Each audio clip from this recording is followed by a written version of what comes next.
Hi everyone, this is Dan and this is Creed Reimaginary by Trent Kaniuga. And this campaign was run about a year ago-ish, I think a little bit under a year. And then I actually received these books, let's say about 3 weeks ago, 2 weeks ago, I forget, honestly. And as you can see, it's a big chunk of books right here. I got both issues right here, which I guess you could say is like the completion of a mini series of a sort. It's like a two-part mini series, and very interesting. So this book was published by All Caps Comics, which is, as some of you know, is Ethan Van Sciver's little company.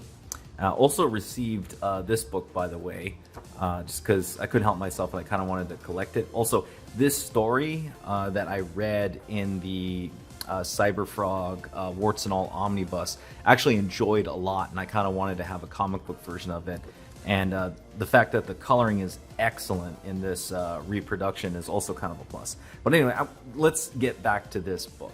So some background. Creed was a 90s comic. I didn't really know it that well. And really what kind of sold me was Trent Kaniuga's sort of pitch for this book. That it's kind of sort of a reintroduction to the character for, I guess, modern audiences. And in that regard, this book is kind of not, I'm not going to say it's bad. It was kind of tough for me to really get into this book. And I did have to sit down and read it like twice. And I think the biggest problem with this book is there's just so much background in, like, I feel from the previous series that I needed to know that I felt wasn't very well explained for new readers jumping into this. And it's not that Trent didn't try. He did do somewhat of an effort of try to making this series kind of easier for people who are first jumping in. I just felt like I needed more of just a sort of recap, like almost like 4 pages of a recap, which he kind of did in this book, but it wasn't really up to what I wanted. That just my own personal preference anyway. But let's jump into this. So, book is about this character right here, Mark Farley, and he basically has the ability to kind of go into a dream world, and he uses his ability to go into a dream world to kind of escape from some of the reality of his own personal life, right? And in one word, what I could say about this entire miniseries is personal, right? I feel very much, especially the way the writing goes and the way the dialogue and everything else in here, that a lot of the topics handled in Creed Reimaginary seem like very, very personal to Trent Kaniuga. In addition, this book has a ton of references, right? There's like, let me see. Right, there's a lot of references to just, stuff going on right now with the current quality of comics, storytelling techniques of current comics, references to comic book prose through sort of side deals, and then even I'll go to issue 2 right here, references to Trent's friends here, this being Matt Martin, and obviously, for those of you who know, Cyberfrog being Ethan Van Sciver, right? And what I will say is the book, stuff happens in this book for sure. I just kind of feel like that there just needs to be more build up and background in certain areas, and I think it would have been much better overall. Not that it wasn't interesting. I think the second time around I read this book, I got into it more than the first. The first time I read this book, it was really, really difficult for me to actually even finish it, and I really kind of forced myself to finish it. And the second time around when I read it, it actually read a lot better. But I think a lot of that was being already kind of knowing, and then sort of like sifting through the book and paying attention to details as I go through it. So anyway, Reimaginary is very interesting. It's this character Mark, sort of in high school, dealing with, I guess school stuff, right? And then he flies off with his dragon. And I think what's kind of weird about this whole book, right, is I guess the primary story is like the outer plot is him in high school, and then I guess living I don't know. I don't see any parents, so I guess they're kind of living like abandoned bros or something like that with this one character who's a bit of a douchebag. And his friend basically comes up with the idea of basically creating a comic book together, and then Mark kind of reluctantly agrees, and he convinces him to like, hey, let's use your story, the sort of Creed story, to as a subject for the comic book. So what happens is Mark Creed, right, basically going on explaining the background of his sort of imaginary world, how everything works, the quirky characters that are in this world, right? And then him running into this little creature right here, who eventually becomes CJ, the frog that is his buddy, right? At least that's my kind of interpretation of these events, by the way. I'm still like, I've read this thing twice, and there's still some things where I'm like, what actually happened in this book? Which I think is probably a good thing, right? The concept of dreams and imagination and sort of going back and forth between reality and dreams, that's kind of, I think, the selling point to a little bit of this series, right? But anyway, he ends up kind of going on an adventure here and running into one of his old friends who helped create this world. That is Lainey right here. And she's kind of become sort of the dark master of this world while he's been out for like a long, long time. Because he's now kind of come back to this world after having created it with her when they were still kids, which gets explained in the second book. I think probably if I had to like, me, I'm one of the few people who will ever say no to a floppy. I love the floppy format, especially when it's executed correctly.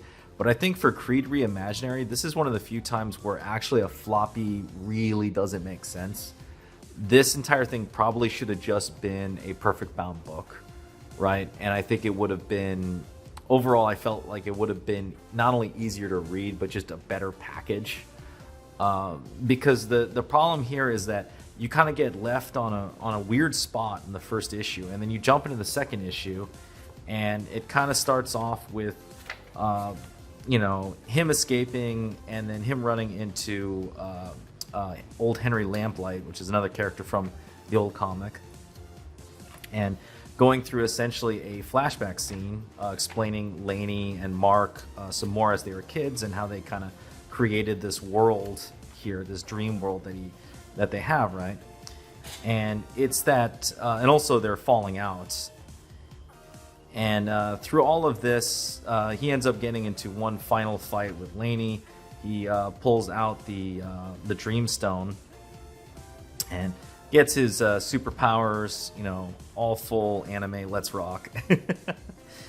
And they go at it and fight each other till he basically breaks the Dream Stone, blah, blah, blah, blah, blah, and is able to kind of defeat Lainey, who, in a way, kind of through these characters that you're introduced in the first issue, she ends up kind of basically, I don't know, necessarily destroying or paralyzing herself for eternity, which is a really kind of a sad ending. I think she's an actual real person. I think she's not like from this dream world, which is something I was very confused about in this whole issue. Was Lainey actually a real person that Mark knew in reality, or was she just a function of this dream world?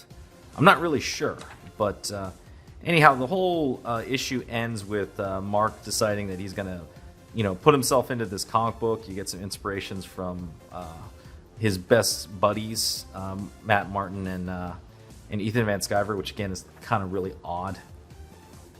And then you see all of this crazy art, which, by the way, I was like, when I made it to this final page, I was like, WTF, Trent? Like, what is this world? I wanted to see this world. I know that sounds mean, but it's true. Like, this art right here is freaking amazing, and this looks like so cool. And I kind of want to see like a world or something like this. But I as someone coming in with a fresh perspective, I kind of get what Creed Reimaginary was about. I feel like in many ways this was sort of a tribute to the old Creed fans that probably read the 90s stuff and in a way tried to kind of rope in people like me who never read the original 90s and was just kind of jumping into it raw to see what was going on. And I think like my criticism, or I guess my suggestion to Trent, is it probably would have been better to just stick with one or the other. So I think he should have just, like, say he wanted to just commit to the original Creed fans. So just do a story that really flows for them, and then do like a 4 or 5 page sort of synopsis of what happened in the original Creed series, like maybe like 1980s Marvel style, right? And I think that would have been sufficient for me as a newbie coming in to kind of get into the story, right? Now, overall, you know, despite those frustrations that I have with this book, I thought Trent's writing in a lot of places was pretty decent. A few places I think he should like probably stop with the references, because references always date you. And you know, I know why he did it, because it definitely is it's a very personal book when you kind of read through it. But I think for probably future Creed stories or future books in general, I would say cut down on that kind of stuff and maybe just focus on, you know, just the story and the characters and pushing the character development and the plot along, right? Art-wise, I mean, I can't complain. I mean, Trent's art is pretty darn awesome. Those of you who don't know Trent, after he did Creed in the 90s, I think he did some Marvel comics too, I just forget. He left the comic book industry and went into the video game industry. And actually what Trent Kaniuga is very famous for is World of Warcraft, or in general, game art and concept art for video games. I think he did did he do World of Warcraft? Was it Diablo? I just know he did like a lot of Blizzard stuff. I remember that. And his work, especially backgrounds, concepts, all that stuff, he's done a ton of it. He owns a company doing that kind of stuff. And I think he's still fairly successful, at least that's my understanding. Again, I'm not that tuned into the video game world anymore, so I don't really know, but that's kind of where I kind of knew his name before, you know, we found out that, oh yeah, by the way, he's like best buds with Ethan Van Sciver, and he's getting back into comics and all this other fun stuff. So overall, when I think about the campaign, it was an Indiegogo campaign. I felt like the campaign gave me my money's worth. Like these 2 books in total, I think it's got to be at least 60, maybe 80 pages of content. And the story was long and fairly, it was a complete story. Like Creed Reimaginary, this is like a complete miniseries that you got, right? Now it did go for, I believe, $40 was the price for the whole thing. And it was a little higher for me because I threw this guy on there. Which, by the way, this freaking micro story tag up by Ethan and Trent is actually, it's actually probably the funniest story in the whole Cyberfog warts and all. And so I was happy to pick it up as a reprint, or I guess a remaster right here.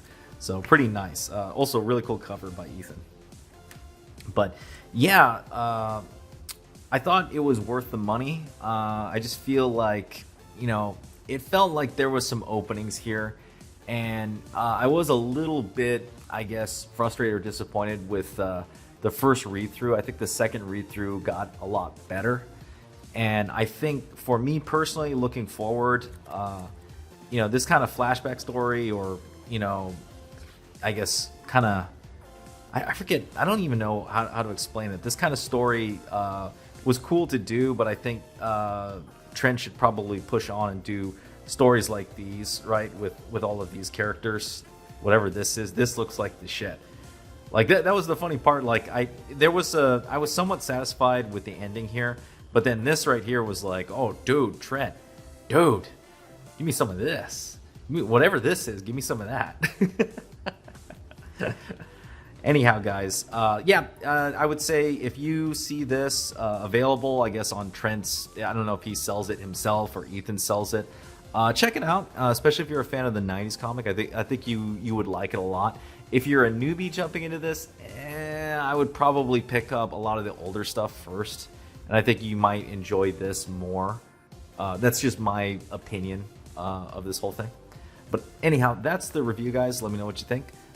If you like this review, please hit the thumbs up, subscribe if you haven't subscribed, hit the bell for notifications. You got any comments on Creed Reimaginary, leave it down below, and I will see you next time.